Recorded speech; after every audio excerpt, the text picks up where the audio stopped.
Hello everyone, this is Jag. Well, in this video I'm going to show you fruits and berries you can propagate from cuttings in winter. Now you might think there's not much that can grow in winter. However, there are certain fruits and berries that you can only propagate from cuttings in winter while they're dormant. So let me show you which fruits and berries I'm talking about and how to propagate from cuttings and grow them into new plants. So let's get started. The very first one is blueberries. Now when blueberries go dormant in winter, they turn purplish in color and they lose a lot of their leaves, and this is the best time to take cuttings from blueberries to start your new plant. So let's take some. Now I'm going to take a cutting of this stem right here because it's going a little bit too close to the ground, so I'm going to snip it right there. Since we are taking hardwood cuttings in winter, we want to strip off all the leaves. Let me break off this branch. Let me get rid of the new growth from the top. We are left with this long branch and we can create two plants out of this. So let me cut it right in the middle. There you go. Next, I'm going to peel off the bark from the cutting. Blueberries are a little bit harder to grow from cutting, so they do need help from a rooting hormone. So I have a rooting hormone here. All you need to do is dip the cutting into the rooting hormone. It's a powder, and the bottom of the stem is coated with that powder, and then you can just simply push down that cutting halfway into your pot. Now, I don't usually recommend using rooting hormone. However, blueberries are a little bit tough to propagate from stem cuttings. So in the case of blueberries, rooting hormone is needed. However, you don't need rooting hormone to propagate the rest of the plants. Water your blueberry cuttings after planting and keep the soil moist at all times. After 2 months, the blueberry cuttings will start to grow. You can plant these new blueberry plants out in your garden in spring. Blueberry plants will start to produce a little bit of blueberries the first year, and they will produce a lot of blueberries the second year and up to 40 years. Now I know what you're thinking. You want to know what kind of conditions you need to grow these cuttings. Do you place them inside or outside your house? Well, these cuttings are from plants that are cold hardy, but they do go dormant in winters. So in order to grow these cuttings and have them develop roots and create new plants, you still need three things. You need light, warmth, and moisture.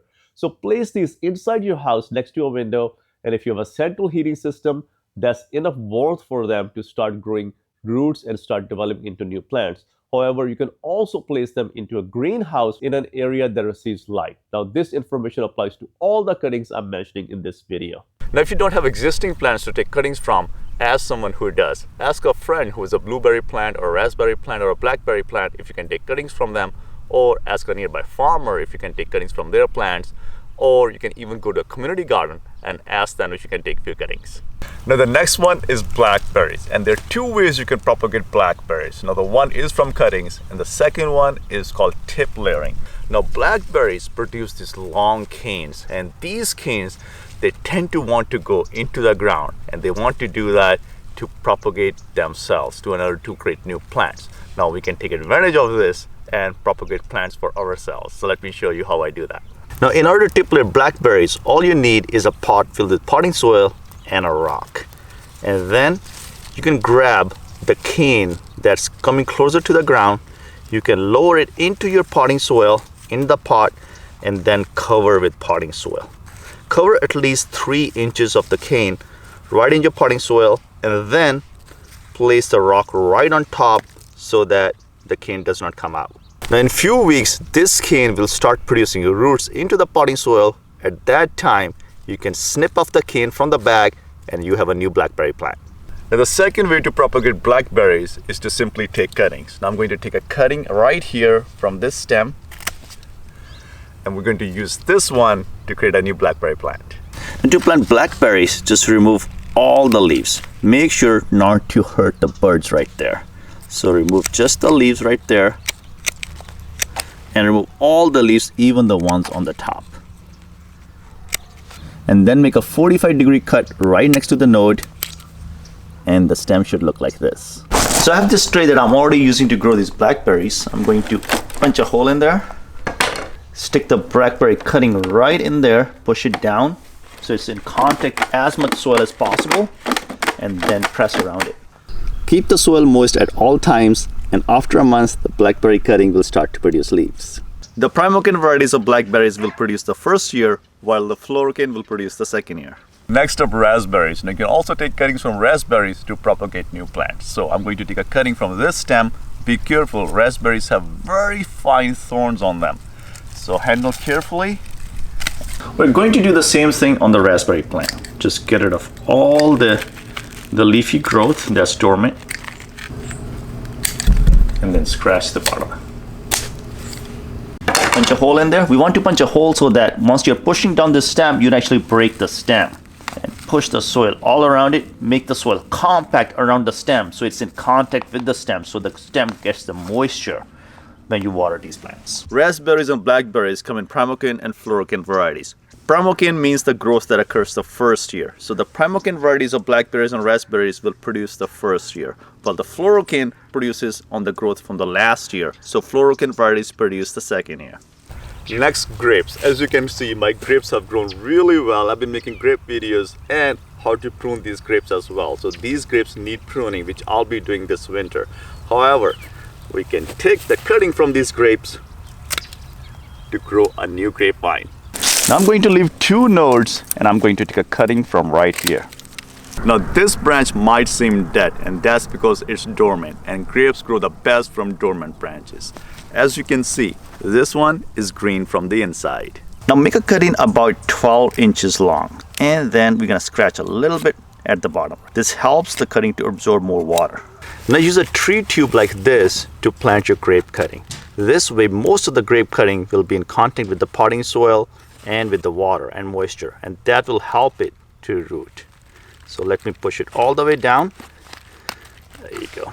Water the grape cutting and keep the soil moist, and in 2 months you will get a brand new grape plant. Well, let's see if the grape cutting has developed roots. There you go. It has developed really nice roots and the grape plant is growing really well. You can transplant the grape plant out in your garden in spring, and the grapevine will start producing lots of grapes in 2 years.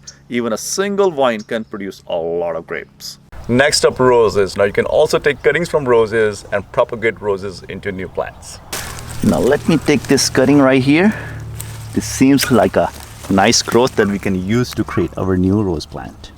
Now let's clean this rose stem. Let's remove all the leaves from it. Right there. Make a 45-degree cut right there. Now in my experience, I've seen aloe vera gel work really well to root rose plants. So take some aloe vera gel, add some cinnamon to it, and then dip your rose cutting in the aloe vera gel. Aloe vera helps to root the rose cutting, and cinnamon prevents fungal and bacterial diseases from occurring. Make some room in the pot with some aloe vera gel. Put the stem right in the potting soil and then press all around it. Water after planting. Well, let's check up on our rose cutting and let's see if the rose cutting has roots. Well, look at that. Really nice roots on the rose cutting. So the plant is developing really nicely. Next up, sugarcane. Now you can take cuttings from existing sugarcane to grow new sugarcane plants in winter and plant them outside in spring. Now, we'll be taking advantage of this little bud that's growing there to create a new plant. Let me show you how.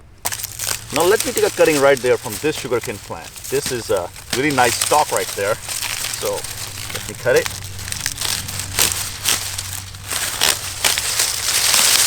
Now I'm in California and it's winter here, and we've already harvested this sugarcane. So I got this stalk that's left over, and let me clean this up. So let me remove these leaves there. Be careful. These leaves can be like blades and they can cut your hand. So either wear gloves or be very careful. Now if you don't have sugarcane and you don't know anyone who has sugarcane, you can purchase these from Indian stores or Asian stores. Those stores usually carry them. You can purchase the stalks from them and use these stalks to grow your own sugarcane plants. So here's the node, and I'm going to cut right there. So I want it to root this way down, and the shoot is going to come right up here.